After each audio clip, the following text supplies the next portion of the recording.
But one of the other things I liked you mentioning was the fact that you feel quite strongly that certain people, and I'm talking about a random reference to people out there, Mm-hmm. are really genuinely likely to give their time because you're asking them on a podcast, where Correct. in normal circumstances you probably wouldn't have a look in, because Correct. you'd have to go through, as I colloquially call the secretary, the Rottweiler, in order to get to them for starters. And of course they're designed to minimize interruptions and distractions.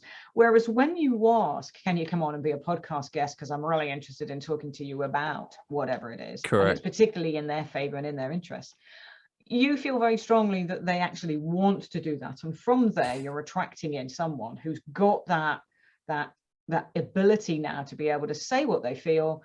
And in doing so, you help them elevate their piece, their offering, their whatever. Well, let me tell you the very first strategy I ever used that showed me that this worked for business. So I'd previously sold these 2 sports podcast networks, and I'd had Champions League final tickets, Super Bowl tickets, press access. I got to meet players and managers and people that, quite frankly, as a fan, I should have had no chance of getting anywhere close to. And I wonder if this works for podcasting. So what I realized is you have to kind of give somebody something before you get. So give before you get. And in the world of sport, that would often be, if I wanted to speak to a player, I couldn't just say, hey, I want to speak to Steven Gerrard, because, like, well, of course you want to speak to Steven Gerrard. Who doesn't? Everybody right? does, yeah. But if you say, look, Steven's got this federation and this foundation that he's driving traffic and attention towards, I'd love to talk to you about the work that you're doing with that. And maybe I could ask you a couple of questions about your career. Is that okay? Now the answer is yes, because I've given them something first. What he wants is to talk about his foundation. So that's what I'm giving him.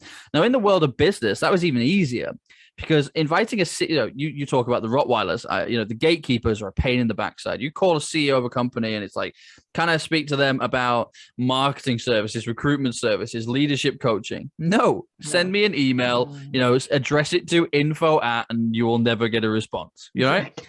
So, and that just sucks. Nobody wants to do that. It's disheartening and it feels degrading. So, but at the same time, that receptionist is being specifically paid not to just put through every Tom, Dick, and Harry that's calling up.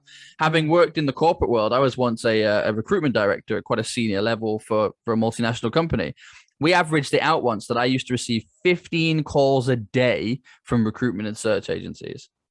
Like, if I took all the calls that came through, I would have no time to do anything else. No. So there is a reason that happens, right? But if I bring somebody onto a podcast and I invite that CEO, there's 2 things that CEO wants to talk about. Number one is themselves, right? Because everybody wants to talk about themselves. It's their ego thing, isn't it? So, hey, I want to invite you onto the show because I really want to talk to you about your journey, how it is you've got there. I think it's really going to inspire people. And I want to know what's next for you. The second thing I want to talk to you about is the thing that you're paid to do.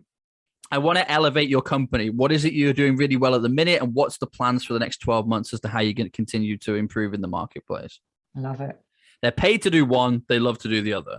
So if you invite that person onto a podcast, unless they've got a really good reason, like they're really shy or they go to pieces whenever they come on a camera, like there's going to be no reason for that person not to come on. Exactly. Now, the amount of times that once I started doing that, so here was my first strategy. I made a list of the top 100 companies I wanted to work with, and I invited each of their CEOs onto a podcast.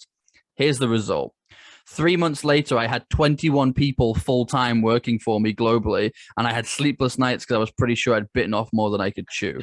I was winning exclusive federations, speaking gigs. Oh, Phil, I'm going to be at this event. Why don't you come down? Oh, I'll introduce you to the event organizer. Maybe you could do a workshop. We can go for a coffee. Actually, I've got this golf tournament coming up in a few weeks with some of the other CEOs from the industry. Why don't you come? Wow. And it was just like this massive door opener, because all of the people that I was desperate to speak to were now saying things like this, and this was the moment, like that cartoon thing where dollar signs roll in the eyes.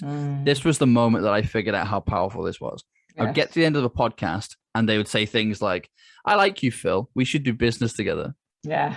Yeah. Like, they don't even know what I do at this point, but the decision has been made. I like you. You like me. You get the company. I get you. Let's see what we can do together. So I'm not trying to, pick out a thin air, a service or a product that I'm like, right, I'll try and sell them this. They're saying to me, I want to work with you. And now we get to explore what that relationship is going to look like. Right. That is immensely powerful.